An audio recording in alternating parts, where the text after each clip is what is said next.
Coba saya tanya lo, Deng Atep. Iya. Anda Muslim ya? Iya, Muslim. Oke, silakan. Anda yang mau apa yang mau Anda sampaikan? Mungkin di sini saya cuma mau diskusi aja, Bang Edis ya. Bang Edis kan selalu bilang kalau Nabi Muhammad dulu ya seperti tadi lah yang orang bilang ya. Terus juga yang masalah kencing onta gitu ya. Jadi gini, Bang Edis, saya sih hanya pakai logika ya. Jadi zaman dulu orang berbuat apa itu ya boleh-boleh saja. Kenapa? Karena belum ada undang-undang. Seperti Bang Edis, kalau belum ada undang-undang mungkin tidak merantau ya. Tapi begitu ada undang-undang pencemaran agama kan itu berlaku. Mungkin dulu zaman Pak Harto itu nggak ada ya. Sehingga kayak zaman dulu mungkin Nabi Muhammad seperti itu, bahkan banyak istrinya, atau mungkin pergaulan bebas. Ya menurut saya sih karena waktu itu belum ada undang-undang gitu loh. Jadi begitu ada undang-undang seperti saat ini sekarang, banyak larangan-larangan. Begitu Bang Edis kalau menurut saya. Oke, masalahnya begini Bang. Masalahnya Islam itu bukan menurut saya, bukan menurut Bang Atep, bukan menurut. Islam itu adalah apa kata Al-Quran dan apa kata Muhammad, betul? Nah, perlu Anda ketahui nih Bang Atep, bahwa perbuatan Muhammad, apa yang diucapkan Muhammad itu menjadi sumber hukum di dalam agama Islam. Jadi kalau Anda katakan, karena tidak ada hukum, hukum itu ada di tangan Allah dan Muhammad. Bahwa Allah dan Rasulnya itu menetapkan satu ketetapan di dalam Al-Quran, di dalam surat Al-Ahzab ayat 36, wahai orang-orang muslim laki-laki dan perempuan, jika Allah dan Rasulnya sudah menetapkan satu ketetapan, maka tidak ada pilihan bagi kalian tentang urusan kalian. Itu yang ada dalam agama Islam. Jadi kalau Muhammad menikahi anak di bawah umur, pada waktu itu Aisyah, bukan karena tidak ada hukum, justru itulah hukum yang dibuat oleh Muhammad. Bahwa bahkan di dalam Al-Quran dikatakan bahwa sebenarnya begini, di dalam Al-Quran itu tidak ada batasan umur bagi seorang laki-laki ingin menikahi seorang perempuan. Bahkan menurut Al-Quran, yang belum balik itu boleh dinikahi. Misalnya, taruhlah, kalau perempuan belum balik itu umur berapa kita bikin? Kalau perempuan balik umur berapa sih biasanya? Menstruasi umur berapa? 11 tahun. Oke, 11 tahun. Nah, menurut hukum Al-Quran, boleh seorang laki-laki itu menikahi anak umur 6 tahun. Itu hukumnya yang ditetapkan oleh Allah. Makanya saya bilang, mustahil Al-Quran itu sebenarnya relevan bagi umat manusia. Begitu loh. Makanya orang-orang Islam yang modern, orang-orang Islam yang telah berpikiran luas, itu tidak lagi mempercayai Al-Quran. Mereka memang akan mencampakkan Al-Quran. Itu memang fakta. Loh, ada ayatnya di dalam Al-Quran. Begitu loh. Apa itu coba? Oke, saya kasih contoh ya.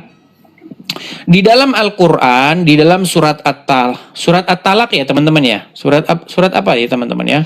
Saya lupa nomor ayatnya itu ya. Surat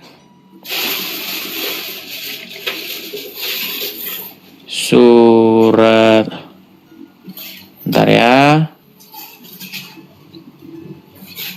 Ayat yang keempat kalau nggak salah ya. Terjemahan. Nih, saya bacakan ya.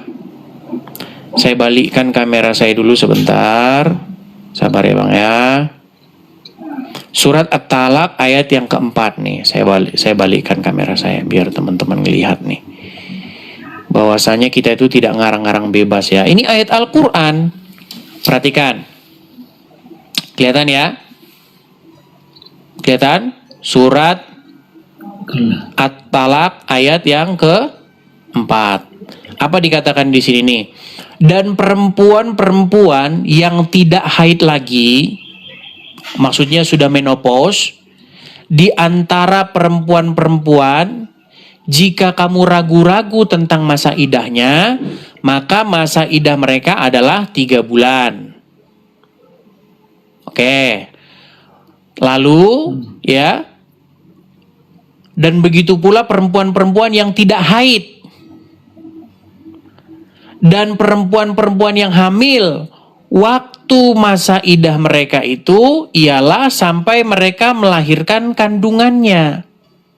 Dan barang siapa yang bertakwa kepada Allah, niscaya Allah menjadikan baginya kemudahan dalam urusannya. Jadi ayat ini mengatur bagaimana menikahi bekas istri orang. Betul tidak? Ya. Nah, jadi kalau ada seorang muslim mau menikahi bekas istri orang, dilihat dulu. Kalau bekas istri orangnya itu misalnya tidak haid, maksudnya sudah menopause, berarti perempuan-perempuan seperti itu masa idahnya berapa? 3 bulan. Nah, dan begitu pula perempuan-perempuan yang tidak haid. Nih, ada perempuan-perempuan yang tidak haid itu apa? Ya perempuan-perempuan yang belum datang bulan. Bocil-bocil itu. Makanya memang boleh dalam agama Islam tuh menikahi anak yang belum haid. Nah, untuk anak-anak yang belum haid itu, masa idahnya itu tadi ada juga. Kalau perempuan-perempuan yang hamil, masa idahnya sampai dia melahirkan. Begitu. Itu aturan-aturan untuk menikahi bekas istri orang dalam agama Islam. Jadi ada masa idahnya.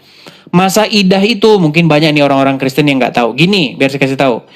Misalnya kamu merebut istri orang, kamu nggak bisa langsung nikahi dia karena nanti nggak tahu anak siapa di dalam itu. Makanya dikasih masa idah, masa jeda, begitu. Supaya kamu jangan berhubungan dulu dengan perempuan itu. Karena apa? Karena nanti anak yang dari suami yang sebelumnya atau anakmu nggak ketahuan itu anak siapa. Begitu.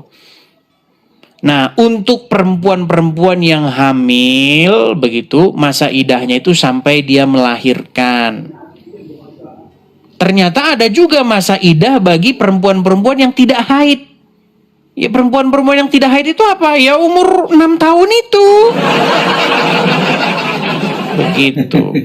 Jadi bukan seperti yang Anda katakan tadi, Atep, bahwasanya karena belum ada hukum yang mengatur, karena zaman Muhammad begini begitu. Bukan.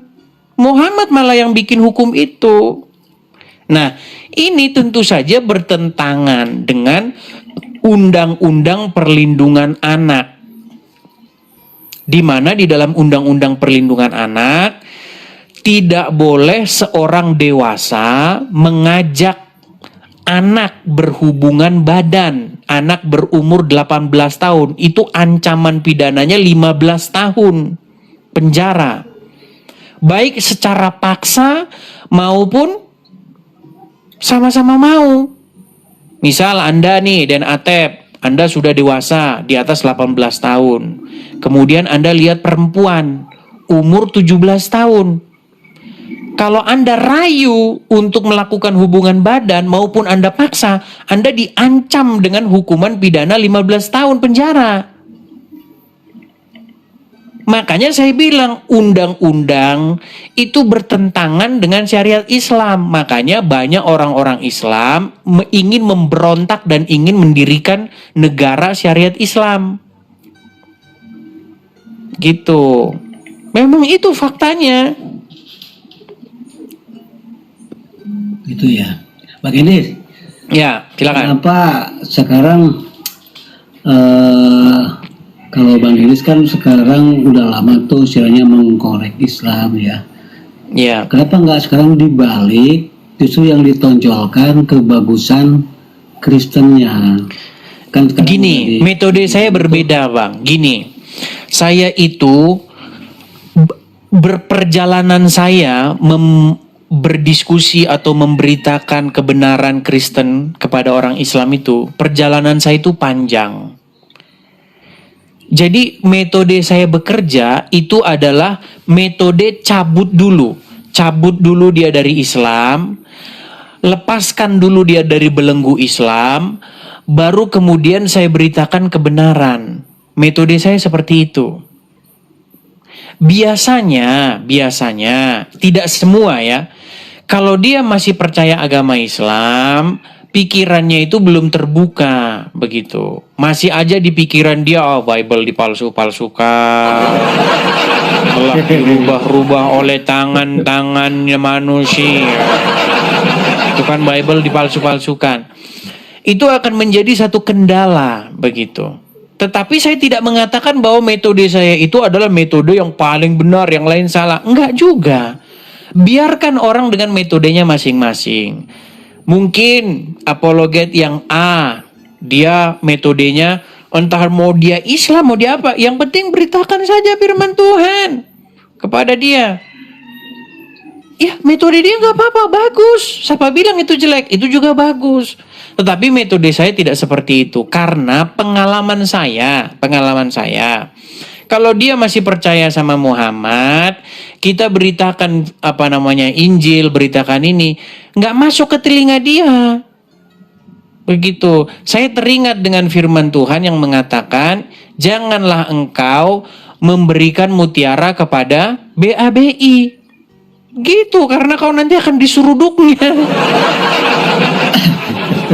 Gitu. Kalau metode saya memang seperti itu. Pengalaman saya itu begitu. Jadi saya sembuhkan dulu dia dari pengajaran-pengajaran yang salah. Setelah dia sadar, setelah dia tersadar begitu, iya berarti saya salah. Nah, baru saya tunjukkan ini jalan yang benar, begitu. Tapi apa Bang Edi nggak capek itu? Nanti jangan-jangan Bang Edi lupa. Buktinya banyak kok, buktinya banyak yang inbox saya, puji Tuhan, yang inbox saya banyak, begitu. Enggak, bukan. Sahabat Kang Edi sekarang udah nikah belum? Ini lari kemana-mana. Bukan, serius. Saya gini Bang Edi, takutnya nanti waktu Bang Edi itu jadi lupa. Begini, sebentar. Pertanyaan-pertanyaan yang di luar apologetika itu memang tidak saya jawab. Banyak orang begini. Ini saya kasih tahu ya. Saya ini bukannya saya nyombong, enggak. Banyak orang yang kalau ketemu sama saya, Edis ya? Oh iya. Nah, oke, kenalan. Kadang-kadang orang baru kenal, nanyanya sudah seperti polisi menginterogasi. Anda lahir di mana? Tanggal lahir berapa? Alamat di mana? Makanya maksud saya begini, kalau pertanyaan-pertanyaan yang di luar apologetika itu tidak saya jawab, begitu. Kenapa tidak saya jawab? Ada alasan khusus saya tidak mau menjawabnya, begitu. Dan itu nggak bisa saya ceritakan, begitu. Seandainya tidak ada yang nanti saya cerita juga malah jadi ketahuan kan. Begitu. Intinya saya akan meladeni segala pertanyaan-pertanyaan yang berhubungan dengan apologetika. Begitu. Kadang-kadang ada orang baru ketemu nanyanya sudah seperti penyidik reserse. Alamat di mana? Tanggal lahir. Waduh, ini orang pertanyaannya kayak apa ini orang nih? Jangan begitulah ya. Iya. Mungkin ada pertanyaan lagi, Bang. Yang saya begini, Bang. Ini yang saya lanjutkan nih, Bang. Abang kan sudah saya jelaskan nih tentang Islam. Gini, Bang. Tentunya ya, Anda kan sebagai Islam, Anda renung-renungkan nggak pernyataan-pernyataan saya itu?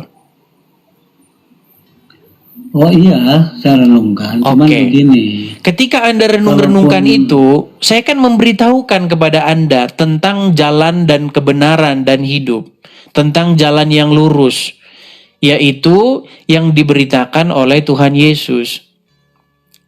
Yang menjadi keheranan saya itu kepada umat Muslim tuh begini.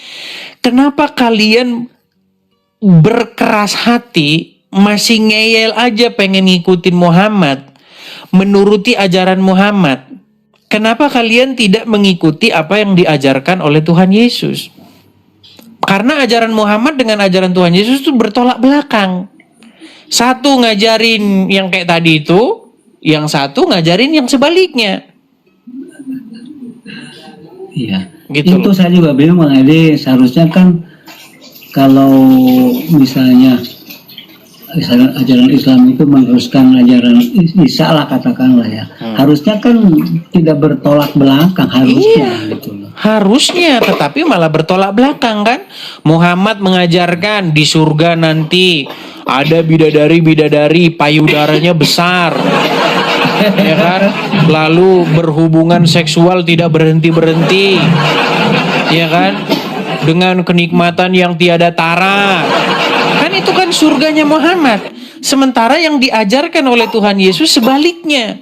Yang diajarkan oleh Tuhan Yesus bahwa di kehidupan yang akan datang, ya, surga gitu bahasa kita, itu tidak ada kawin-mawin, melainkan manusia itu hidup seperti malaikat di surga. Begitu. Kan beda kan? Betul nggak? Iya. Iya. Nah sekarang pertimbangan hati nurani. Mana kira-kira hati nurani kita lah di sini yang berbicara. Begitu loh. Bukankah kerinduan kita ini adalah kembali kepada Sang Pencipta kita? Ya kan? Ketika kita duduk-duduk malam-malam tidur, kita memikirkan dari mana asal-usul manusia ini berasal, kehidupan ini datangnya dari mana, ya kan? Apa makna hidup kita di dunia ini, alam semesta ini datang dari mana? Pernah nggak Anda mikir sampai sejauh itu? Iya. Ketika Anda duduk melihat bintang-bintang di langit, apa tujuan hidup manusia ini?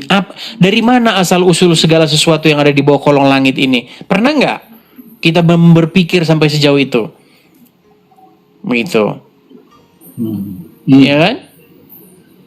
Iya. Iya. Iya, cuman saya juga berpikir Bang Enes ya, kenapa ya kalau kan misalnya Muhammad itu meneruskan yang lama kok bisa beda gitu loh. Bahkan yang lama itu seperti disalahkan. Itu juga jadi pertanyaan buat saya. Iya. Ya. Sampai sekarang masih berpikir. Cuman kalau maaf Bang Edi ya, misalnya orang berbalik dari Muslim ke Kristen, itu bukan ini beratnya di kita itu kan secara sosial itu paling berat sekali gitu. Mungkin bisa dikucilkan seperti itu yang sering. Tapi saya mau memberi penguatan seperti ini, Bang. Hidup kita itu yang menjalankan kita. Gitu loh. Kitalah yang menjalani hidup kita, kitalah yang memilih jalan kita, begitu. Karena apa? Kalau kita jatuh, kalau kita susah, toh kita juga yang nolong diri kita sendiri. Gitu loh. Ngapain kita sibuk-sibuk mikirin orang, giniin kita dan lain sebagainya? Ya nggak ngaruh lah gitu. Kenapa sih gitu? Artinya hubungan sesama manusia itu kan ya sewajar-wajarnya saja begitu. Kalau misalnya kita dikucilkan di masyarakat itu ya pindah ke masyarakat lain. Kalau di desa banyak mulut orang, ya, pindah ke tempat lain. Gampang aja hidup ini. Kenapa harus dibikin ruwet? Begitu. Misalnya kita di desa bertobat, meninggalkan agama Islam, masuk Kristen, terus jadi omongan orang sekampung. Ya pindah aja. Begitu. Kalau misalnya tahan di situ ya tunjukkan perubahan. Ini loh, dengan saya berubah menjadi Kristen, saya menjadi orang yang lebih baik. Kalau dulu saya waktu Muslim, saya dulu begini begitu, melakukan hal-hal yang begini. Tetapi setelah saya jadi Kristen, saya jadi orang yang lebih baik begitu. Dan itu akan dilihat orang. Justru orang akan ternyata ajaran Kristen bikin orang tambah baik ya. Gitu juga. Kenapa kita tidak mengatasi masalah yang sebenarnya sederhana itu dengan hal-hal yang sederhana gitu loh. Seperti itu. Kecuali Anda didatengin pakai kampak, didatengin pakai golok. Kalau begitu kan agak susah masalahnya. Kalau cuma dikucilkan saja ngapain? Nggak usah pusing-pusing bang. Kalau cuma dikucilkan saja. Gitu ya. Tapi nah itu tadi kalau ngomong kalau nggak dapat ahli waris, nah itu.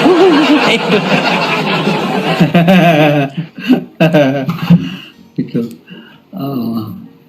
Bang, kalau di negara lain, misalnya di Amerika ya, kan maju tuh, itu mereka kebanyakan agamanya agama apa tuh yang di?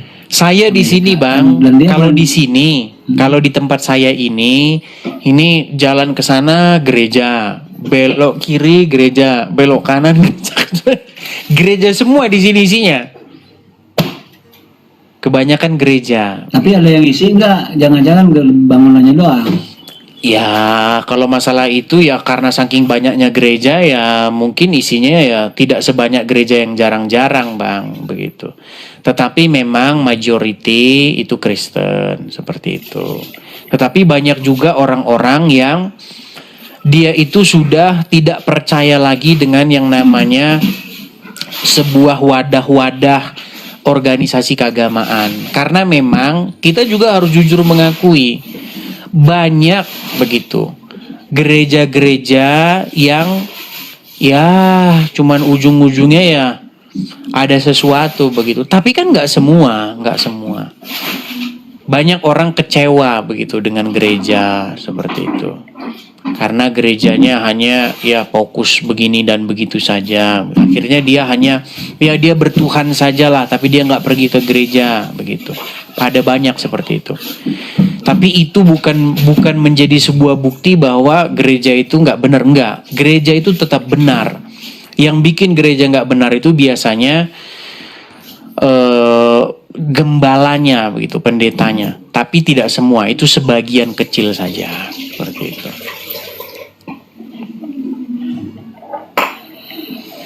Hanya itu bang. Terima kasih nih diskusinya. Sama-sama. Itu aja. Semoga perjuangan Bang Edis ya, walaupun saya berbeda, saya dukung, silahkan ya untuk berjuang kalau itu memang kebaikan menurut Bang Edis.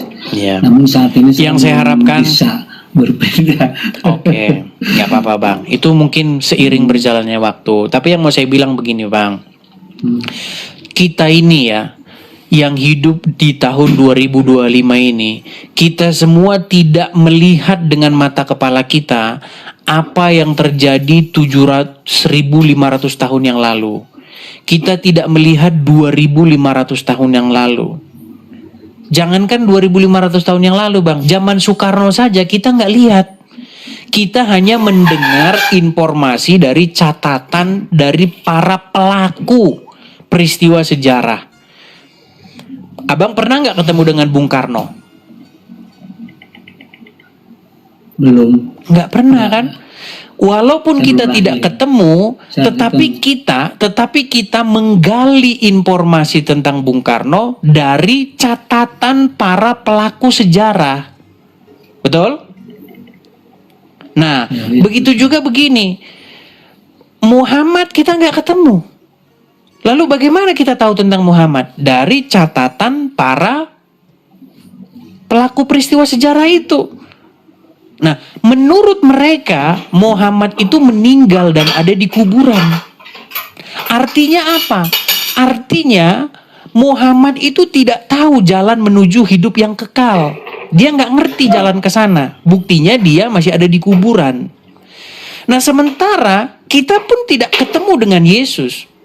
Tetapi kita melihat atau membaca keterangan-keterangan dari para pelaku sejarah itu. Mereka menceritakan tentang Yesus yang wafat, disalibkan, kemudian bangkit pada hari yang ketiga. Nah, kebangkitan Yesus itu, Bang, menunjukkan bahwa Kristen tentang hidup yang kekal, tentang kehidupan setelah kematian, itu adalah sebuah realita. Begitu loh. Itu bedanya Islam dan Kristen, Bang. Kalau Islam, tokoh yang katanya ingin mengajak orang masuk hidup yang kekal itu ada di kuburan. Makanya nggak bisa dipercaya. Ngikut Muhammad ya alamatnya ya kuburan juga. Gitu. Nah, sedangkan mengikut Yesus itu adalah jalan menuju hidup yang kekal. Makanya kata Tuhan Yesus apa? Mereka akan kubangkitkan katanya. Seperti itu. Dan masuk ke hidup yang kekal. Makanya Yesus disebutkan dalam Injil itu dia yang sulung. Dia yang pertama-tama. Seperti itu. Makanya Bang, ada pengharapan di dalam kekristenan itu. Itulah yang membuat saya Kristen. Kalau seandainya Yesus tidak bangkit, maka cerita tentang kebangkitan orang mati itu semuanya omong kosong. Semuanya hanya sampah begitu. Makanya kalau Yesus tidak bangkit, maka cerita-cerita tentang agama itu nggak ada yang bisa dipercaya. Itu hanya omong kosong semua gitu loh Bang. Makanya jantung kekristenan itu adalah kebangkitan Yesus itu. Begitu Bang. Bang, sedikit Ya, lagi. silakan. Itu kan yang paling dominan cerita bahwa Injil itu dipalsukan, ya. Yang Nah, memalsukan bisa siapa? nggak sih orang, ya itu segini. Maksud saya itu kan tuduhan Muslim, ya. Abang bisa nggak ke tokoh Muslim dunia memang ada yang aslinya mana gitu loh. Nah itu. Kalau memang itu dipalsukan kan harus ada asli gitu loh. Betul. Ibarat kata ya. Itu juga cajar. Ibarat kata, kalau orang mau mengasih tahu bahwa oh itu sertifikatnya udah dipalsukan, aslinya mana gitu. Iya, kenapa nggak dicari gitu? Iya, karena memang Muslim nggak tahu mana aslinya, udah bingung. Sebenarnya intinya begini, intinya orang-orang Islam itu karena mereka menolak Injil yang ada itu, gitu loh. Seperti itu. Makanya mereka akan membuat satu tangkisan dengan mengatakan itu udah dipalsukan. Padahal kan Quran sendiri mengatakan beriman kepada Injil yang ada di tanganmu. Ada ayat yang berkata, katakanlah kami beriman kepada apa yang diturunkan kepadamu dan juga terhadap kami. Nah, ketika Quran ngomong diturunkan kepadamu, itu kan Quran ngomong itu abad ke-7. Waktu Quran ngomong begitu kan kejadiannya abad ke-7. Tahun 700 Masehi. Nah, waktu tahun 700 Masehi sampai sekarang tahun 2025 tidak pernah Injil berubah. Pengkanonan Injil itu, penyeragaman Injil itu sudah selesai pada abad ke-4. Jadi ketika Quran datang, itu Injil sudah kanon, udah nggak berubah lagi. Begitu loh. Pada abad pertama sampai abad ketiga, tahun-tahun pertama sampai tahun ke-300, itu memang Injil belum dikanonkan. Gereja ini, gereja itu ngumpul semua jadi satu, baru kitab-kitab Injil yang kanon itu dijadikan satu. Makanya dulu ada 3 kriteria pada waktu pengkanonan Injil itu. Pertama, Injil itu harus berasal dari para rasul yang disebut dengan apostolik. Injil itu harus apostolik. Dia sumbernya harus dari para rasul. Kemudian yang kedua, dia harus katolik. Katolik ini maksud bukan Katolik Roma ya. Katolik ini maksudnya umum dia. Katolik itu artinya umum. Gitu. Di sana ya di sini ya semua pakai gitu. Kemudian yang ketiga, harus ortodoks pengajarannya, seperti itu. Ada 3 kriteria itu yang harus lulus. Kalau nggak lulus itu nggak dipakai. Karena banyak Injil-Injil gadungan juga zaman dulu. Injil-Injil palsu. Injil-Injil yang pengajarannya tidak ortodoks. Misalnya, contohnya, Yesus waktu masih kecil, bikin burung-burungan, terus ditiup, terbang, gitu kan. Wah, itu cerita-cerita dongeng tentang Yesus yang memang nggak pernah diterima oleh para pengajaran Kristen yang ortodoks. Nah, itu masuk dalam Quran itu. Cerita-cerita fiktif tentang Yesus itu masuk dalam Quran. Iya, ada di Quran itu kisah Yesus membuat 12 burung dari tanah liat itu. Makanya sebenarnya kita tahu Bang, sumber-sumber Al-Quran itu, isinya itu dari mana kita tahu. Cuman kebanyakan orang muslim itu sudah menganggap Quran itu sebagai teks suci, teks sakral. Makanya kalau dibaca, cuci tangan dulu, wudu, bersih tangan, bersih. Baru dibaca Arabnya.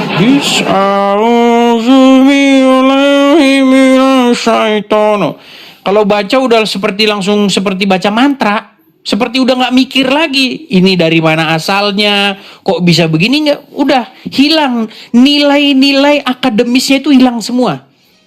Nalar logika akademis, cara berpikir yang ilmiah hilang semua. Padahal itu nggak bisa.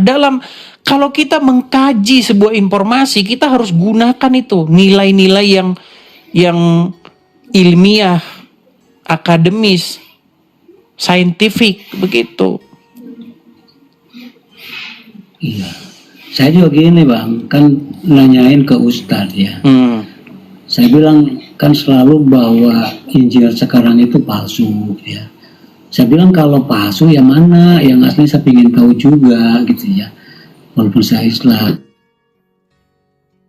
Macan ya. Ya, itu yang disebut juga dengan Islamic Dilemma, Bang. Islamic Dilemma itu ya seperti itu. Quran menyuruh beriman kepada Injil. Sementara Injil yang Quran menyuruh beriman kepadanya, orang Islam bilang dipalsukan. Makanya ya jadi dilema. Begitu loh. Ingat ya teman-teman ya, dia mungkin ngedrop atau apa. Ingat ya teman-teman ya, sekarang ini dalam dunia apologetika Islam dan Kristen perdebatan itu muncul yang disebut dengan Islamic Dilemma. Apa itu Islamic Dilemma? Quran menyuruh orang-orang Islam beriman kepada Injil, sementara orang-orang Islam mengatakan Injilnya itu dipalsukan. Jadi kesimpulannya Quran menyuruh kepada kitab yang sudah dipalsukan. Padahal di dalam Al-Quran dikatakan bahwasanya tidak seorang pun yang dapat merubah-rubah firman Tuhan. Gak ada. Nah, itulah yang disebut dengan Islamic Dilemma. Itu sangat terkenal itu dalam dunia apologetika. Teman-teman bisa Google ya, bisa cari. Abang ini saya lihat namanya Lia, profil perempuan, tapi laki-laki. Ini gimana ceritanya nih Bang? Coba.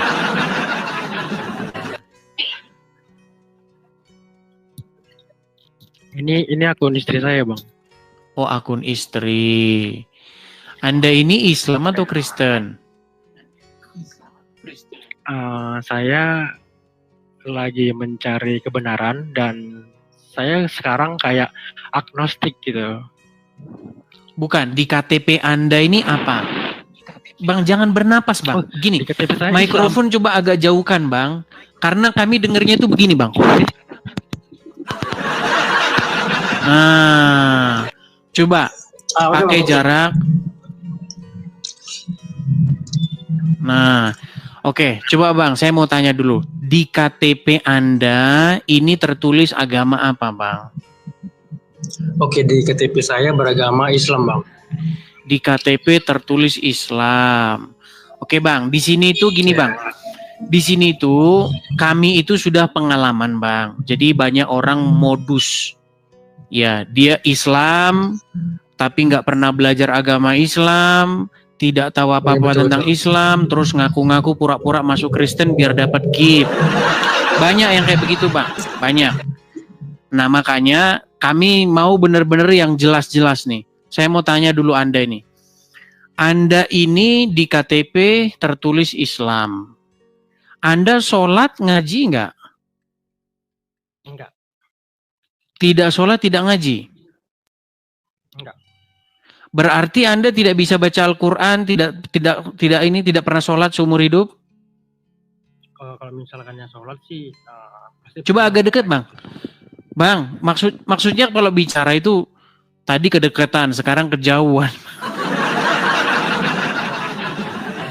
Kalau misalkannya sholat itu ya pasti pernah. Cuman kebanyakan. Suara Bang jadi pelan sekali nih, Bang. Kalau sholat sebenarnya pernah, cuman ya gitulah, jarang. Coba Bang, jangan separuh-separuh Bang, muka Bang. Coba. Nah, gitu loh Bang. Iya, biar gimana saya ngatur. Jangan begini Bang. Kalau bicara kayak begini kan susah kita Bang kalau begini kan. Nah, maksudnya gini gitu loh. Ya, oke.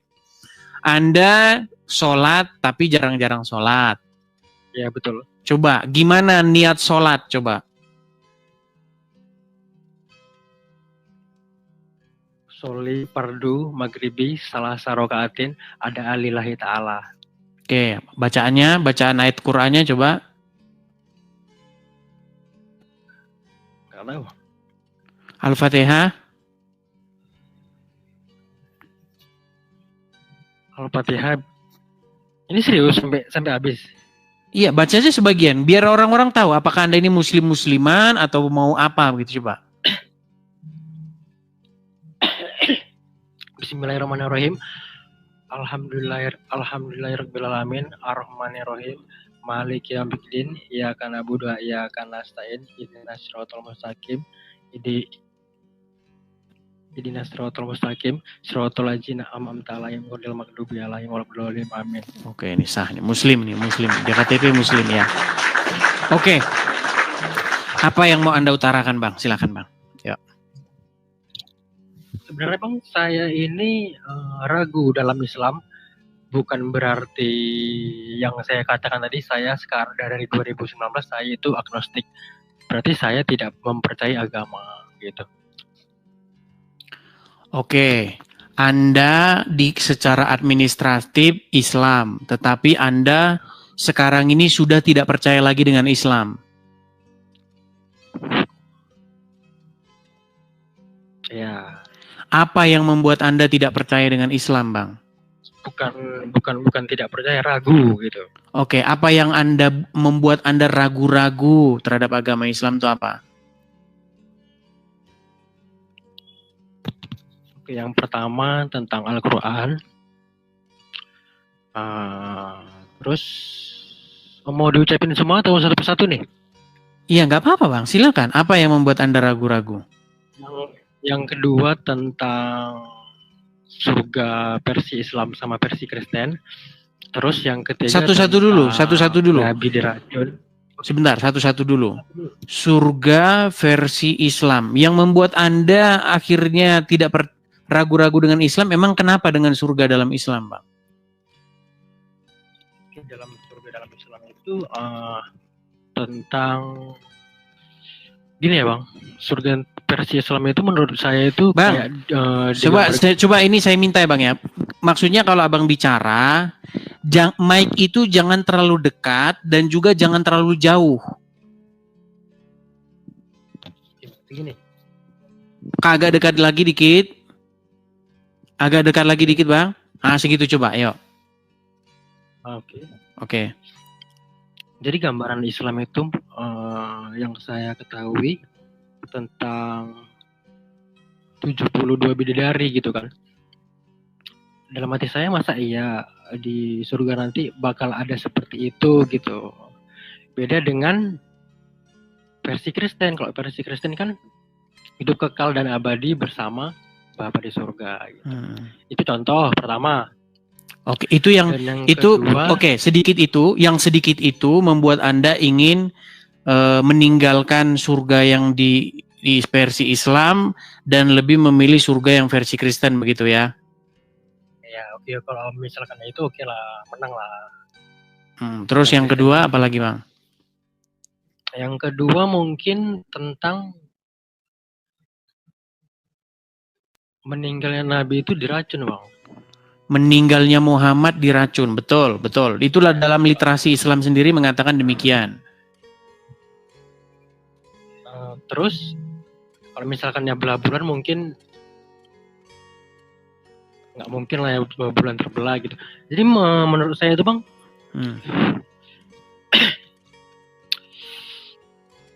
saya kan memang lagi mencari kebenaran nih.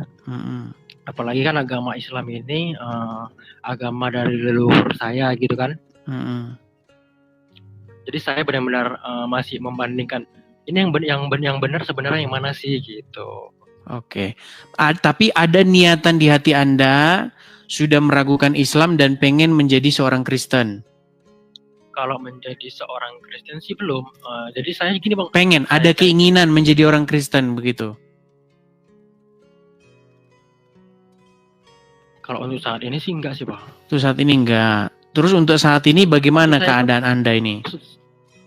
Keadaan saya baik, cuman bukan maksudnya maksudnya yang saya katakan iman Anda gitu loh. Posisi iman Anda ini apakah Anda akhirnya memilih untuk menjadi seorang ateis ataukah Anda lebih memilih jalan beriman tetapi beda begitu. Tadinya Anda menjadi pengikut Muhammad, lalu Anda ingin menjadi pengikut Yesus begitu. Oke, untuk saat ini mungkin saya percaya adanya Tuhan, cuman untuk agama mungkin belum lah ya gitu. Jadi saya benar-benar lagi mau mencari ini yang benar yang mana gitu. Oke, jadi begini Bang, baik. Jadi begini ya, apa yang Anda alami itu juga saya alami Bang, begitu. Jadi namanya proses berjalannya hidup ini, kita memang memikirkan hal-hal, memikirkan sesuatu sebenarnya makna hidup ini apa. Tujuan hidup ini apa? Dari mana kita berasal? Kemana kita pergi? Ya kan? Ya banyak orang yang mungkin tidak pernah memikirkan sejauh itu ya, karena dia kerja, pulang capek, tidur, ya kan, dan lain sebagainya. Tetapi orang-orang tertentu ya seperti Anda dan seperti juga saya, kadang-kadang kita di dalam tidur kita berpikir, hidup ini sebenarnya dari mana asal usulnya? Kehidupan yang ada di dunia ini dari mana? Alam semesta ini datang dari mana, ya kan? Nah, jadi gini Bang. Jadi memang sejarah umat manusia itu memberitahu kepada kita bahwa manusia ini memang mencari tahu sesuatu. Begitu. Karena permasalahan yang dihadapi oleh umat manusia ini itu sejak dahulu kala sampai sekarang adalah kematian. Abang bisa dengar saya? Halo? Halo? Waduh, nampaknya tidak dengar dia. Oke lah, baiklah. Nanti datang lagi Bang ya. Sinyalnya agak jelek Bang.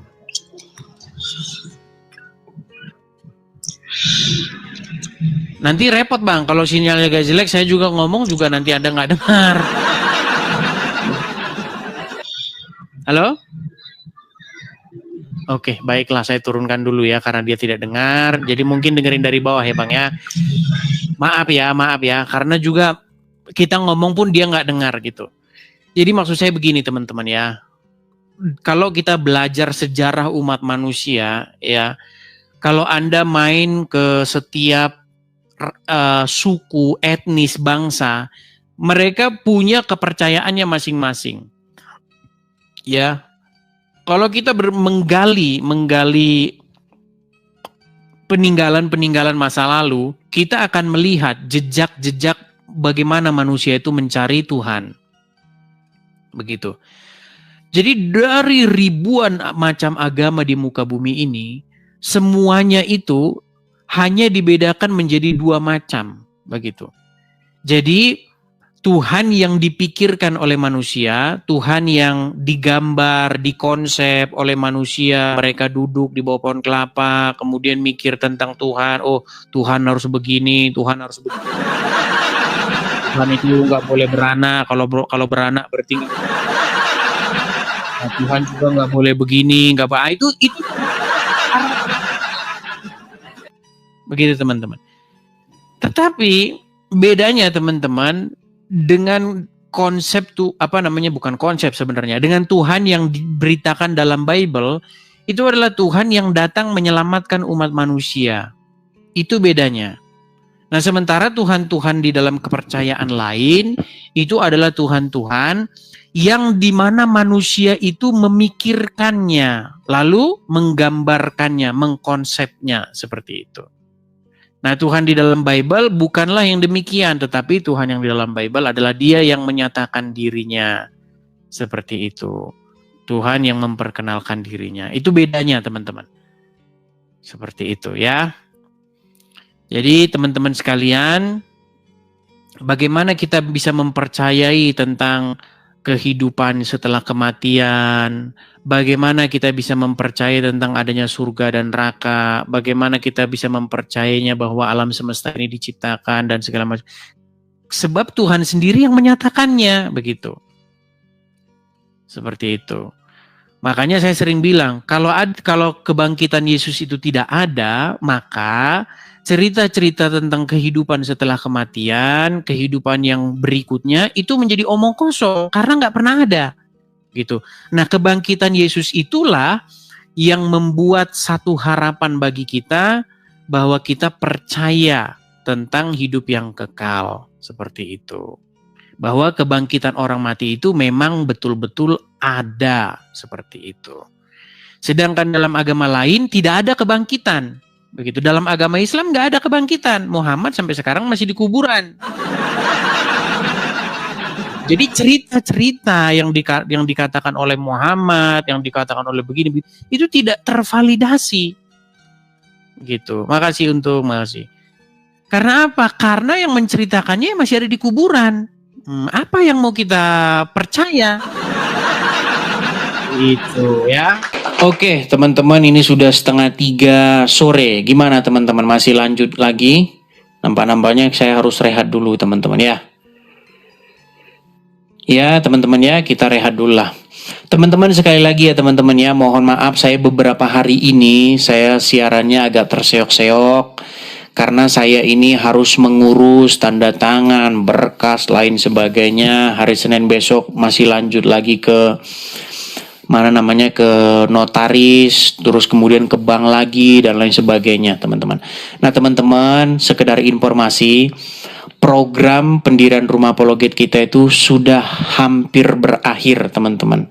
Sudah hampir berakhir, rumahnya sudah ada, tempatnya sudah ada, tinggal kita membereskan segala administrasi dan kekurangannya. Jadi teman-teman, sahabat-sahabat pemirsa Edis TV yang suka dengan channel Edis TV, teman-teman bisa mensupport ya teman-teman ya, karena kekurangan dananya itu masih sekitar 9% lagi. Teman-teman silakan, kalau ada teman-teman ada berkat berlebih, teman-teman bisa support di situ ya. Silakan teman-teman tangkap layarnya, screenshot. Ya, puji Tuhan teman-teman ya, sudah tinggal 9% sedikit lagi. Bulan 12 ya, jika Tuhan izinkan sudah beres semuanya. Ya, berkat bantuan dan dari kerjasama dari teman-teman sekalian. Ya, puji Tuhan ya teman-teman ya. Akhirnya memang kita punya tempat itu. Walaupun tantangannya belum berakhir ya teman-teman ya, tetapi ini baru dimulai teman-teman. Karena setelah nanti ada tempatnya pun kita harus terus nanti ya memaintenance ya, perawatan dan lain sebagainya teman-teman ya. Karena apologetika ini saya serahkan semua kepada para penonton seperti itu. Jadi teman-teman yang tergerak hatinya, silakan teman-teman bisa mensupport di situ. Ya teman-teman ya, berkat dari teman-teman semua ini bisa sukses terjadi seperti itu. Oke teman-teman, saya rasa untuk siaran kali ini itu dulu saja. Sampai ketemu lagi di diskusi-diskusi selanjutnya. Mudah-mudahan nanti malam bisa siaran lagi ya teman-teman ya. Saya rasa itu saja dulu teman-teman. Saya istirahat dulu. Sampai ketemu lagi. Tuhan Yesus kiranya memberkati kita semua. Shalom. Sampai jumpa kembali.